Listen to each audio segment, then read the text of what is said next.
KA Paul కీలక వ్యాఖ్యలు చేశారు. 38 మంది బీజేపీ ఎంపీలు తనను ప్రధాని కావాలని కోరుకుంటున్నారని, 18 పార్టీల మద్దతు తనకు ఉందని పాల్ తెలిపారు. రేవంత్ రెడ్డితో కలిసి పనిచేద్దామని తన మద్దతును కోరానని తెలిపారు. తెలంగాణలో అప్పులు పోవాలంటే కేఏ పాల్ రావాలని, తాను అధికారంలోకి వస్తే అప్పులన్నీ పోతాయని కేఏ పాల్ పటాన్ చెరులో అన్నారు. 197 దేశాల ప్రధానులు నన్ను ప్రధానిగా కోరుకుంటున్నారని ఆయన తెలిపారు. ప్రజాశాంతి పార్టీ తరఫున నిలబడతానంటూ వద్దన్న తమ్ముడు అడిగాడు మద్దతు. రేవంత్ రెడ్డి మనం మద్దతు ఇద్దాం, అందరం కలిసి రాష్ట్రాన్ని బాగు చేద్దాం అన్నాం. తల్లి వద్దన్నదట. అక్కడ తల్లిని కూడా పంపించేద్దాం. అడ్డొచ్చిన వాళ్ళందరినీ దేవుడు తీసేస్తాడు.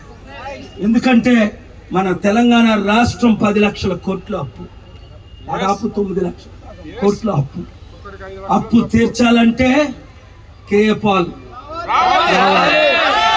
అభివృద్ధి జరగాలంటే లక్షల కోట్లు మరలా రావాలంటే అందరూ చెప్పండి. తమ్ముడు కూడా మనకే ఓటేయాలి నెక్స్ట్ టైం.